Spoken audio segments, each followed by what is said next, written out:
कैसे बच्चों आप लोग। आइए बच्चों, आप सभी का स्वागत है हमारे YouTube channel Ramji Lal classes में। बात करेंगे मैथमेटिक्स की कक्षा 10 में।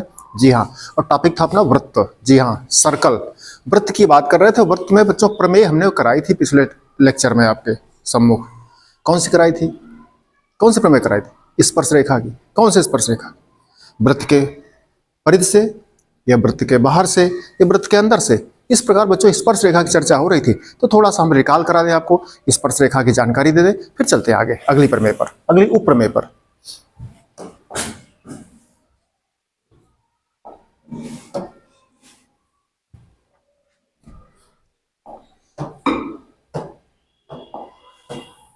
ये देखिए प्रश्न लिखा था, क्या था?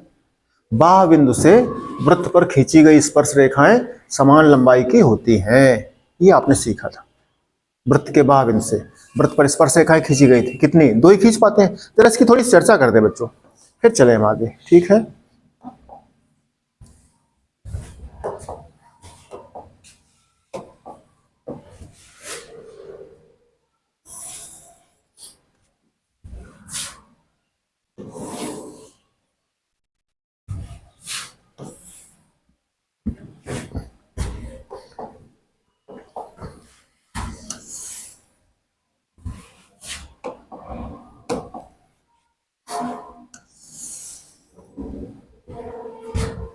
अब चलते। देखो, ये तीन वृत्त हैं, हम इन पर स्पर्श रेखा की बात कर रहे हैं। स्पर्श रेखा की बात करते हैं।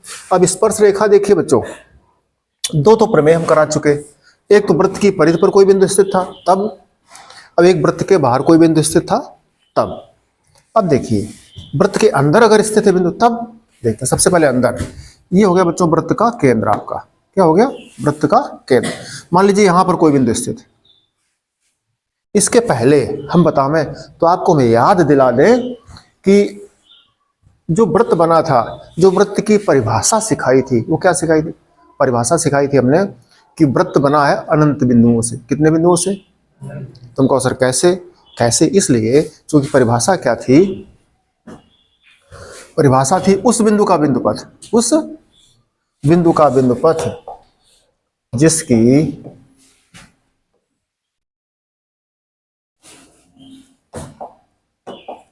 उस बिंदु का बिंदु, इस पर कोई बिंदु है, ये ये ये ये ये ये केंद्र था। क्या था? केंद्र। उस बिंदु का बिंदु पथ, ये मान लो कोई बिंदु ए था, ये कोई बिंदु आपका ए था,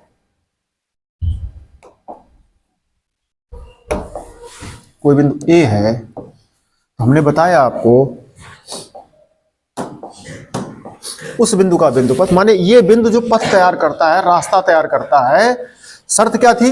उस बिंदु का बिंदु पथ, माने इस बिंदु के पथ को हम वृत्त कहेंगे। कब कहेंगे? जब इस बिंदु की इस निश्चित बिंदु से दूरी सदैव समान रहती है।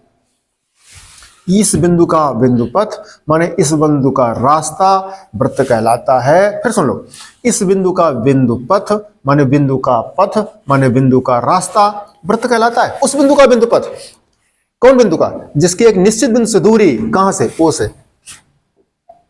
ये निश्चित बिंदु से दूरी सदैव समान रहती है। कौन दूरी? ये सॉरी, ये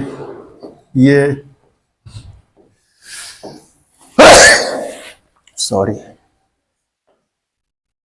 इस तरह से ये सब दूरियां समान रहती हैं तो कहलाया था वृत्त। कौन वृत्त कहलाया था? बिंदु का पथ। ये बिंदु जो है ये पथ तैयार करता है। और तुमने एक प्रमेय कराई थी पिछले दिन, किसी बिंदु पर स्पर्श रेखा खींची गई थी। अभी बात करते हैं। तो हम क्या बात कर रहे हैं? ये वृत्त बना अनंत बिंदुओं से। क्यों बना? हमने आपसे चर्चा करी थी। क्योंकि जो बिंदु होता है बच्चों, बिंदु की परिभाषा क्या है? न उसमें मोटाई है, न लंबाई है, न चौड़ाई है, न ऊंचाई है, न गहराई है। ऐसे टिप कर दो केवल, आप पट्टी से उसको मेजर नहीं कर सकते। ऐसी बिंदु की परिभाषा है। तो जब ऐसी परिभाषा है तो भैया उसमें अनंत बिंदु हो ही जाएंगे, उसमें कोई लंबाई चौड़ाई ऊंचाई नहीं, गहराई नहीं। तो इस पर अनंत बिंदु है। कितने बिंदु है? अनंत बिंदु है। जब अनंत बिंदु है तो वृत्त कितने बिंदुओं से मिला है? अनंत बिंदुओं से मिलकर के बना है। कितने बिंदुओं से? इस पे सब बिंदु है जगह जगह। ऐसे अनंत बिंदु है, ऐसे कितने बिंदु हैं? अनंत बिंदुओं से बना है वृत्त। ये सब क्या है? त्रिज्याएं आपकी। क्या ये? त्रिज्याएं हैं। ये सब क्या है? त्रिज्याएं है। उस बिंदु का बिंदु पथ माने ए बिंदु का बिंदु पथ जिसके किसी निश्चित बिंदु से दूरी, कौन निश्चित बिंदु? ओ केंद्र से सदैव समान रहती है, सदैव त्रिज्या समान रहती है, जैसे साइकिल की ताने आपके पहिए की, वैसे ही। तो ये था वृत्त की बात करी गई। फिर कोई बिंदु लिया था आपने वृत्त के अंदर। आई वृत्त के अंदर आपने बिंदु ले लिया, अब इससे स्पर्श रेखा खींचो। स्पर्श रेखा वो रेखा जो वृत्त को स्पर्श करती हुई जाए, छू करके निकल जाए, वो स्पर्श रेखा। अर्थात वृत्त को एक बिंदु पर प्रतिच्छेदित करे, एक बिंदु पर। जी, एक से अधिक पर नहीं। ठीक है, करते हैं। एक बिंदु पर देखो, इससे हम खींचे रेखा, किधर खींच दे? इधर खींचे, एक बिंदु से करें। हाँ, कर तो रही एक बिंदु पर प्रतिच्छेद। लेकिन रेखा क्या होती है? रेखा होती है सरल रेखा। रेखा माने सरल रेखा। सरल रेखा माने सीधी रेखा। रेखा माने जिसके दोनों सिरे कैसे होते हैं? अनंत की ओर अग्रसर होते हैं। दोनों सिरों का अंत नहीं होता है। एक होता है रेखा खंड। खंड जैसे ये खंड है, अब ये खंड है। अब देखो रेखा कब हो जाएगी? इस पे तीर लगा दो। ना उधर रुक रही ना इधर रुक रही, इस तरह से, इसको रेखा कहा जाता है। अब तुमने इस बिंदु से रेखा खींच दी, इसको ए बिंदु से। और स्पर्श रेखा कब होती है? जब एक बिंदु पर स्पर्श करें। कितने बिंदु पर? तो ये तो दो बिंदु पर काट रही। एक मान लो पी बिंदु हो गया एक, ये तो छेदक रेखा हो गई। तुमको सर ऐसा करो, आप जो है उल्टा खींच रहे हो, ऐसे खींचो, ऐसे। तो हम कर ले ऐसे खींच देंगे।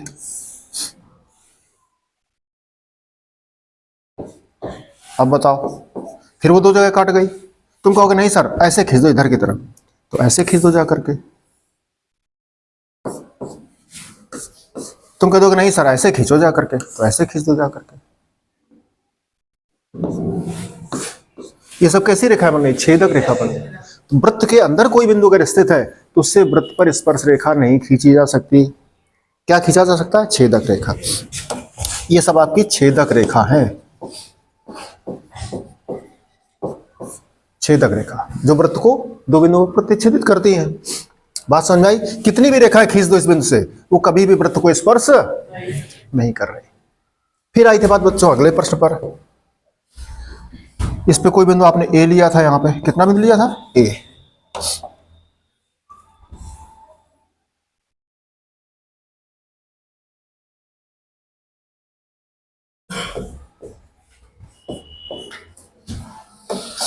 केंद्र ओ है।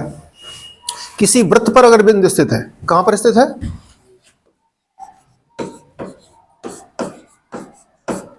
वृत्त पर स्थित बिंदु। वृत्त पर स्थित बिंदु से कितनी स्पर्श रेखा खींची जाएगी? एक स्पर्श रेखा। हम लिखे दे रहे हैं एक स्पर्श रेखा।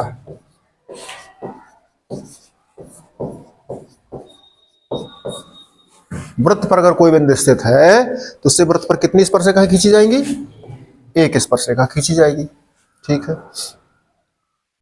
तुम कहो नहीं सर इसी स्पर्श एक बिंदु पर नहीं, दो बिंदु कर दो सर, थोड़ा घुमा दो। अगर जरा से इसको घुमा दोगे तो बिंदु बदल जाएगा आपका। बिंदु क्या हो जाएगा? बदल जाएगा। जैसे ये है। अब देखो इस बिंदु पर तुमने स्पर्श रेखा खींची, तुम कहो सर थोड़ा स्पर्श रेखा घुमा दो ऊपर को। अगर जरा से घुमा दोगे ऐसे तो बिंदु बदल जाएगा आपका। पहले बिंदु अगर यहां रहा होगा तो दोबारा बिंदु कहां हो जाएगा? यहां हो जाएगा। तो ऐसे अगर खींचोगे तो पूरे वृत्त पर कितनी स्पर्श रेखा खींच जाएगी बता सकते हो? अब यहां खींचोगे इस बिंदु पर, इस बिंदु पर खींचोगे तो ये अलग स्पर्श रेखा हो जाएगी। वृत्त पर बिंदु कितने थे? अनंत। जब अनंत बिंदु है तो हर बिंदु पर स्पर्श रेखा खींची जा सकती है। तो कितनी स्पर्श रेखाएं हो जाएंगी? अनंत स्पर्श रेखाएं। तो ये पॉइंट याद रखिएगा।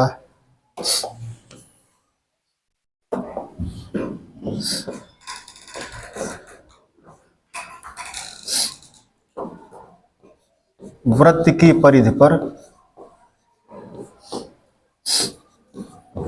वृत्त की परिधि पर कितनी स्पर्श रेखाएं? अनंत स्पर्श रेखा।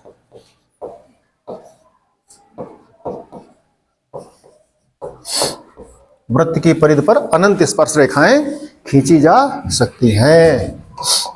तुम और खींच लो अपना जितना मन करे, ऐसे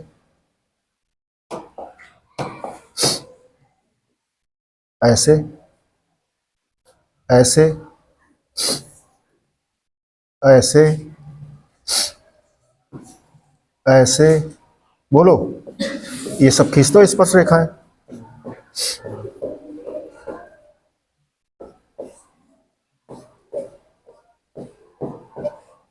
जहां चाहो, और ऐसे सब बिंदु पर खींचो जाके, एक ऐसे, बोलो, समझ रहे हो हमारी बात?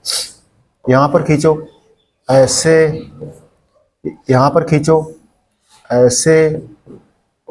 बात समझ में आई?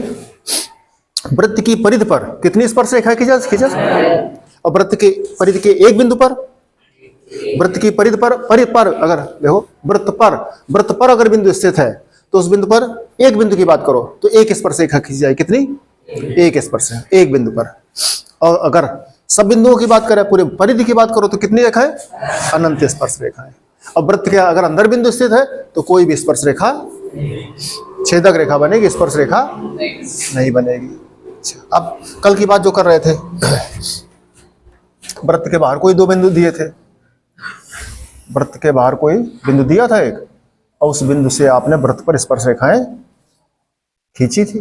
बोलो, ये था ओ, एक बिंदु ए था, एक बिंदु, ये स्पर्श रेखाएं कल खींची थी आपने वृत्त के। अगर वृत्त के बाहर कोई बिंदु स्थित है,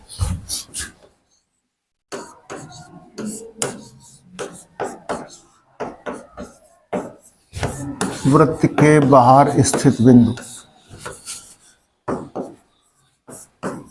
से अगर वृत्त पर स्पर्श रेखा खींचोगे तो कितनी स्पर्श रेखाएं होती? दो स्पर्श रेखाएं, दो स्पर्श रेखा होती है। तो बच्चों, आप ये छोटे छोटे प्रश्न परीक्षा में पूछे जाते हैं, एक एक नंबर के, आप उनकी जानकारी इससे आप हो जाए। कई प्रकार के प्रश्न बन सकते हैं, आपसे पूछ सकता है कि वृत्त के अंदर अगर कोई बिंदु स्थित है तो कितने स्पर्श रेखा खींचे जाएंगे? एक भी स्पर्श रेखा नहीं खींचे। छेदक रेखा, अनंत छेदक रेखा जाएंगे।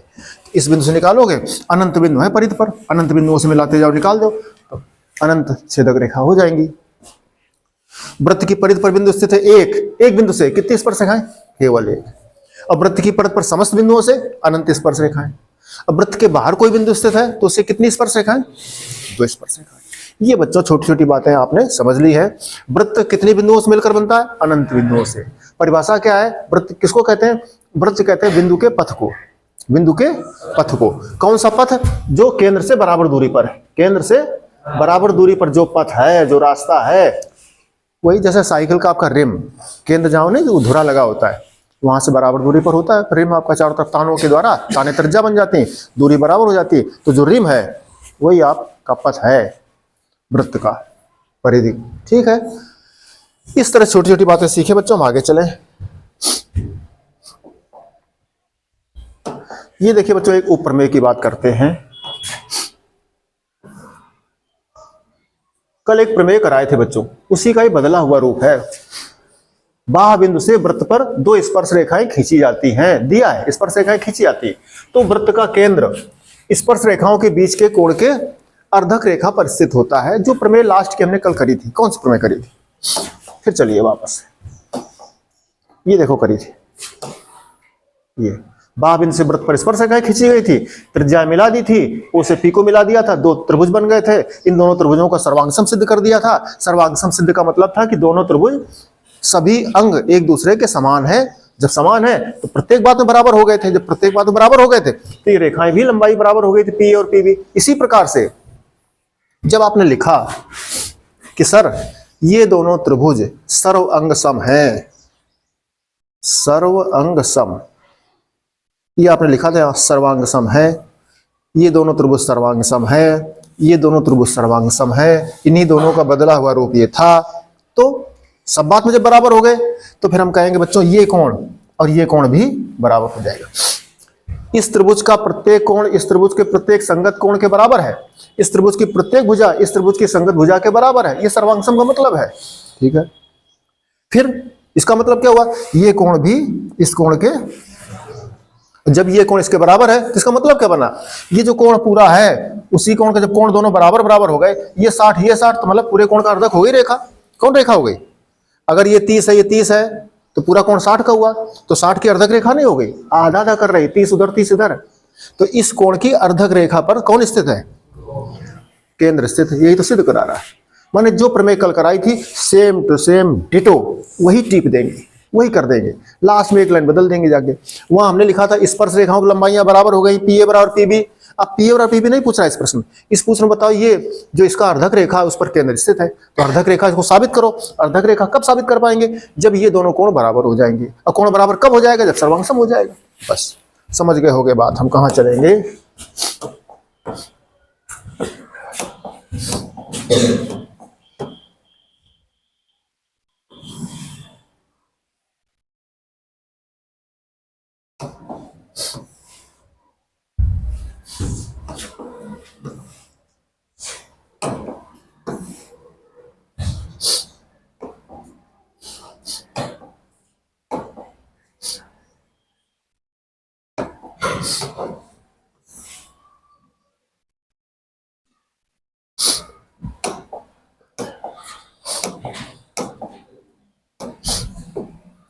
देखिए यहां कोई बिंदु है, इस बिंदु से हम वृत्त पर स्पर्श रेखाएं खींचेंगे। कितनी स्पर्श रेखाएं? 2 स्पर्श रेखा।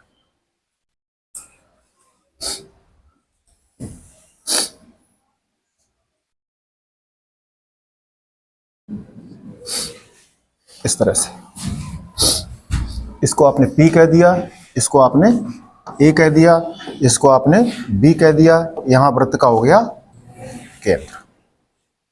चलते हैं। ज्ञात है,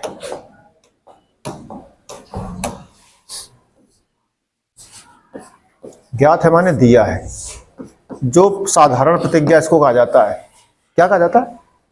साधारण प्रतिज्ञा। एक होता अखंड प्रतिज्ञा, एक होता भीष्म प्रतिज्ञा।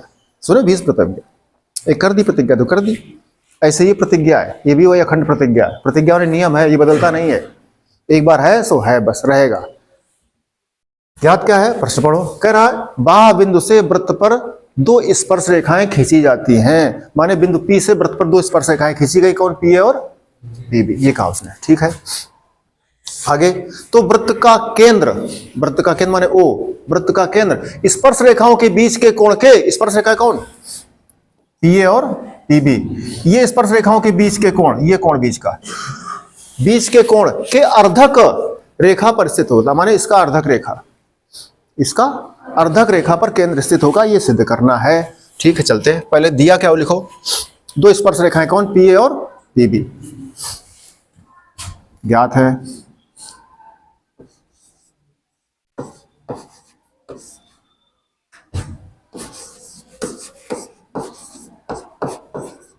वृत्त के बाह्य बिंदु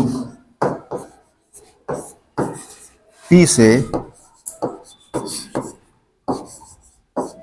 वृत्त पर 2 स्पर्श रेखाएं कौन? P A और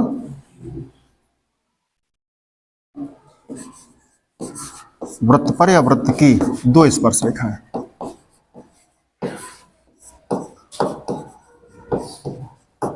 दो स्पर्श रेखाएं कौन है? P A व P B। अगली हेडिंग चलो। जब पता लग गया अब करें क्या? ये दिया गया इसका करना क्या है? प्रश्न बता रहा क्या करना है? सिद्ध करना है।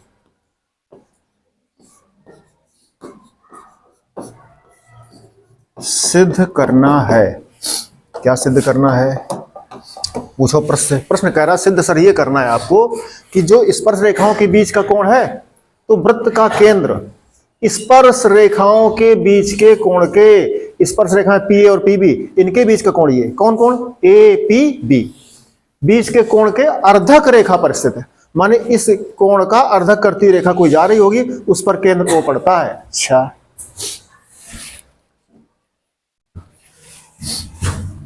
सिद्ध करना है केंद्र O, केंद्र O कोण APB की अर्धक रेखा पर है। कि अर्धक रेखा पर है, अर्धक रेखा पर स्थित है, ये सिद्ध करना है। अर्धक माने ऐसी रेखा जो कोण को आधा आधा कर दे। ठीक है, अब रचना करो, रचना करेंगे। रचना में आपको बताया था हमने, क्या करेंगे,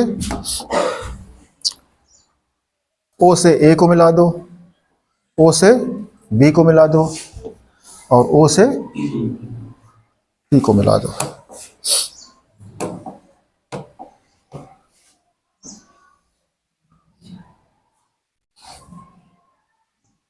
इस तरह से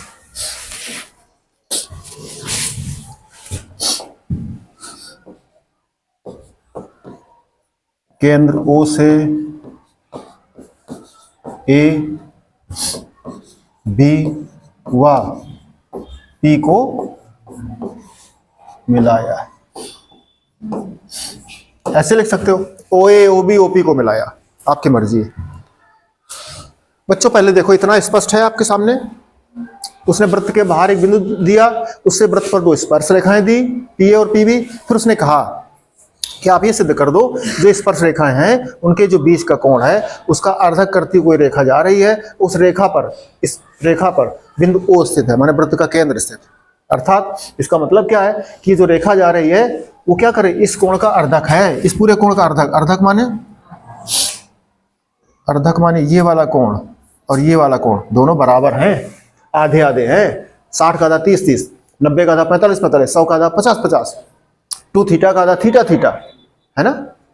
इस तरह से ये सिद्ध करना है आपको। तो इसके लिए आपने रचना क्या कर दी, ओ से ए, ओ से बी और ओ से पी को मिलाया। क्यों मिलाया, क्योंकि कक्षा 9 में वृत्त के टॉपिक में के पूर्व बच्चों को सिखाया गया था सर्वांगसम त्रिभुज के नियम। ये कक्षा 8 में भी सिखाया गया है।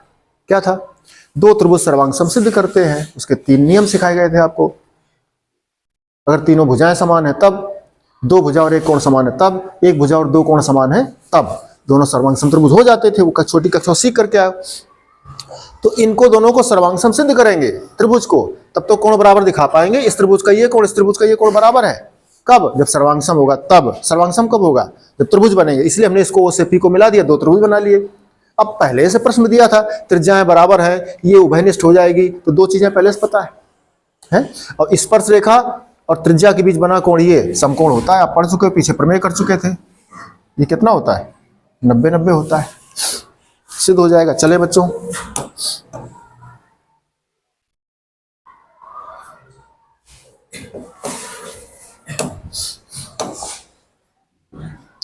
उपपत्ति प्रूफ सिद्ध करेंगे। चलिए,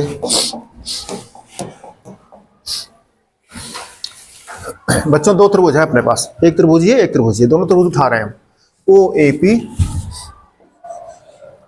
त्रिभुज ओ ए पी व त्रिभुज ओ बी पी में, इन दोनों त्रिभुजों में हम 3 बातें बराबर दिखाएंगे आपको। आप लोग खुद ही बता दोगे। ये त्रिभुज बने हैं, इस त्रिभुज की देखो ऊपर वाले त्रिभुज की भुजा ओ ए, इसको क्या कर रहे हैं, आठ। इस त्रिभुज की इस भुजा को क्या कर रहे हैं, बराबर हो गई। लिखो ओ ए बराबर ओ बी, ओ ए बराबर, क्यों बराबर है कारण बताओ। यहां पर त्रिज्याएं हैं, एक ही वृत्त की त्रिज्याएं, एक ही वृत्त की, एक ही वृत्त की त्रिज्या है, इसलिए बराबर है।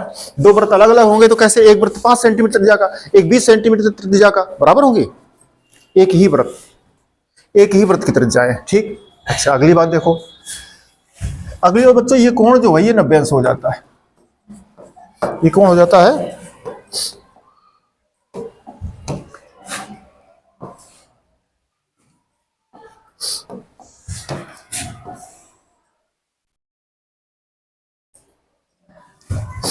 एक प्रमेय आपको सिखाई गई, स्पर्श रेखा के स्पर्श बिंदु से जाने वाली त्रिज्या ये केंद्र O, ये आपका AB और ये आपका P। तो स्पर्श रेखा वृत्त के स्पर्श बिंदु से जाने वाली त्रिज्या स्पर्श रेखा पर लंब होती है। कितने कोण बनाती है? 90 अंश। ये प्रमेय पढ़ चुके थे, सिद्ध करा चुके थे हम, याद है आपको? तो लिख दो 90 अंश। कौन? कोण OAP।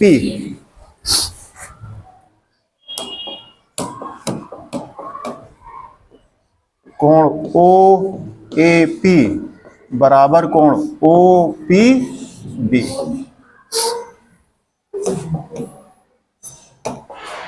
OBP चित्र देख लो, OAP और OBP स्पर्श त्रिज्या और स्पर्श रेखा के बीच का। क्यों बराबर है? कारण लिख दो। क्योंकि स्पर्श रेखा और त्रिज्या के बीच बना कोण समकोण होता है स्पर्श बिंदु पर। अब ज्यादा गाना लिखेंगे लंबा तो बड़ा हो जाएगा, तो छोटा लिख दो। हमने क्या कह सकते हैं? प्रत्येक कोण 90 अंश। क्या लिख देंगे? प्रत्येक 90 अंश। सबसे सरल भाषा हो जाती है। तुम कहो थोड़ा बड़ा लिख दो, जो प्रमेय करके आओ वही लिख दो, तो टिप दो वही प्रमेय। क्या थी?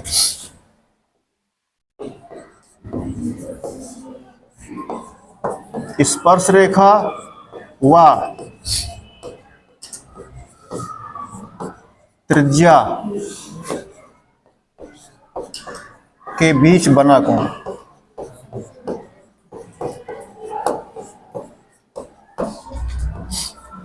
स्पर्श रेखा और त्रिज्या के बीच बना कोण कितना होता है? 90। इसलिए ये भी 90 और ये भी 90 तो बराबर हो गया। तो इसी को क्या लिख सकते थे? प्रत्येक 90 अंश। प्रत्येक। अब आगे चलो बच्चों, दो बातें तो बराबर मिल गई। तीसरी बात एक और चाहिए। ये भुजा आपकी OP क्या है? उभयनिष्ठ है।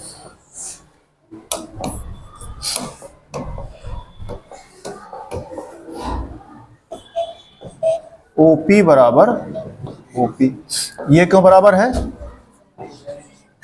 उभयनिष्ठ है, कॉमन है, सर्वनिष्ठ है। इसलिए दोनों त्रिभुजों में तीन बातें आपकी बराबर हो गई। इसी बात को बच्चों हमने आपसे कहा था कि आप त्रिभुज के रूप में देखो बना लो।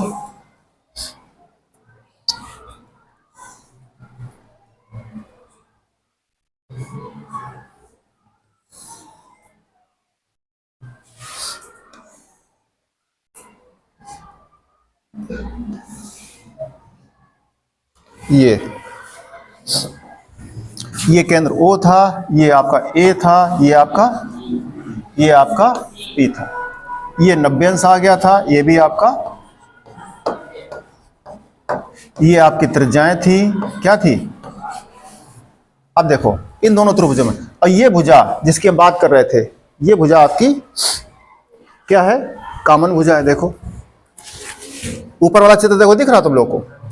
OAP देखो सब लोग, OAP दिख रहा है? OAP त्रिभुज दिख रहा है? उस त्रिभुज में देखो OP भुजा दिख रही है आपको? दिख रही है? अब जरा ऊपर वाले ढक लो, नीचे वाला त्रिभुज देखो, उसमें आपको OP भुजा दिख रही है। अर्थात OP भुजा बच्चों कॉमन है, ऊपर वाले त्रिभुज में भी है और नीचे वाले त्रिभुज में भी। जैसे ये सामने वाली दीवार पिछले वाले रूम में भी है, इस रूम में भी है ना? ऐसे जैसे आपकी बुक का ये पन्ना है, ये पन्ना, ये वाला पेज इधर भी है, देखो ये पन्ना इधर भी है। ये पन्ना दोनों तरफ कॉमन है, इसका भी है पन्ना और इसका भी पन्ना है ना? पेज की बात अलग हो जाएगी, पन्ने की बात करो पूरे। तो इस तरह से,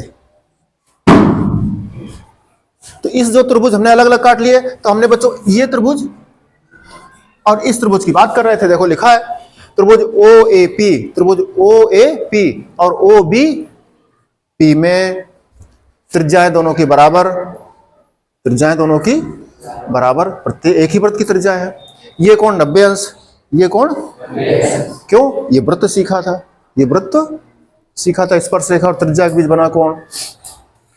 और तीसरी चीज क्या है? ये भुजा आपको कॉमन मिल गई, ऊपर वाले त्रिभुज में भी है और नीचे वाले त्रिभुज में भी है, इसलिए उभयनिष्ठ लिख दिया। तीन बातें बच्चों बराबर हो गई,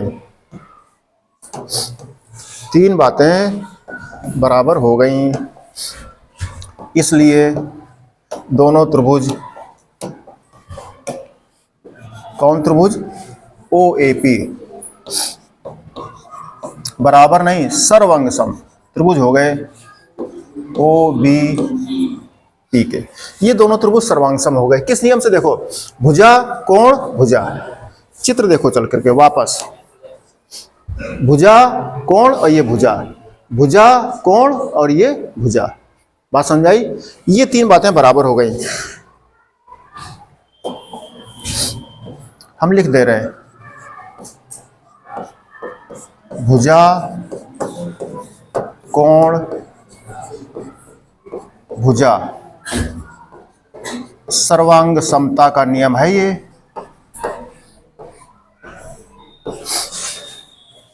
अब देखिए,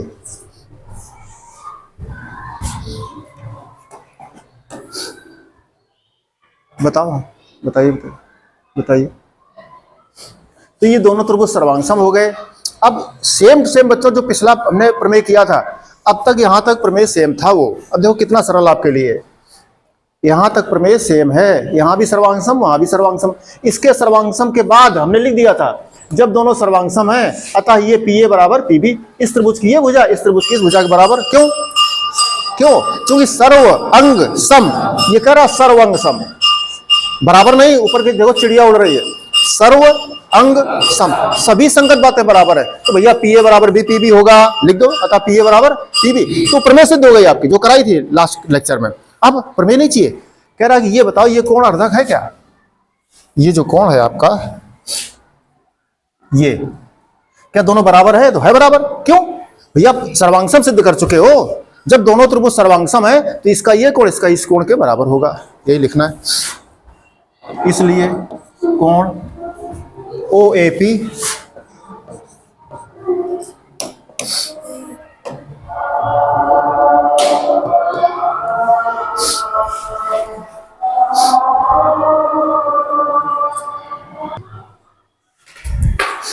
चलिए बच्चों, बात क्या कर रहे थे? हो गया सर्वांग सम। जब सर्वांग सम है, सर्व अंग सम, सर्व सभी अंग माने भुजाएं और कोण, त्रिभुज के 6 अंग हैं, 3 भुजा और 3 कोण। सर्व माने सभी, अंग माने 3 भुजा और 3 कोण, सर्व अंग सम माने बराबर हैं। दोनों त्रिभुज जो आपके सम्मुख हैं उनके सर्व अंग सम, दोनों त्रिभुजों के सभी अंग माने सभी भुजाएं और सभी कोण संगत समान है। अरे बस बन गई बात। इसका मतलब क्या है? ये कोण भी इसके समान है, इसलिए कोण, ये कौन कहा जाएगा? ए पी ओ या ओ पी ए, कोण ओ ए पी बराबर कोण है ओ पी बी। कौन कह रहा है? Sir ji, R S master ji, कौन कह रहा है?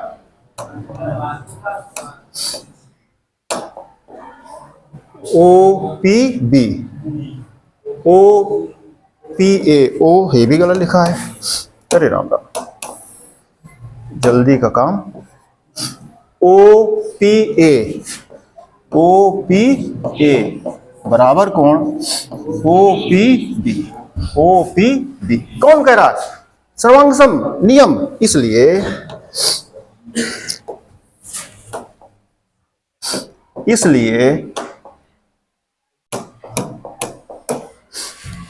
जब क्या हो गया इसका मतलब बच्चों, जब बराबर कोण हो गए तो अर्धक रेखा हो गई। ये रेखा ऐसी है जो पूरे कोण को अर्धित कर रही है।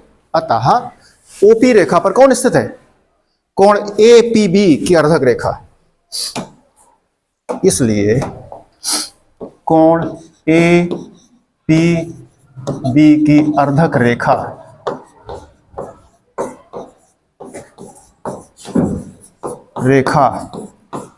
पर वृत्त का केंद्र स्थित है, वृत्त का केंद्र स्थित है। यही आपको प्रूव करना था। बात समझ में आई आपको?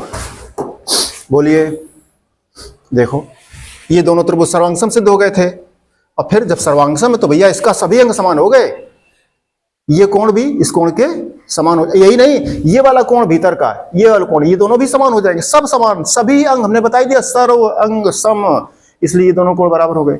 जब बराबर हो गए तो जब कोण बराबर का मतलब क्या है कि जो रेखा बीच की जा रही है ये पूरे कोण को 2 बराबर भागों में बांट रही है। 2 बराबर भागों में बांटना माने अर्धित करना, माने अर्धक रेखा। अर्धक जो आधा आधा कर दे, तो आधा आधा कर दे तो उसी रेखा पर तो केंद्र वो है।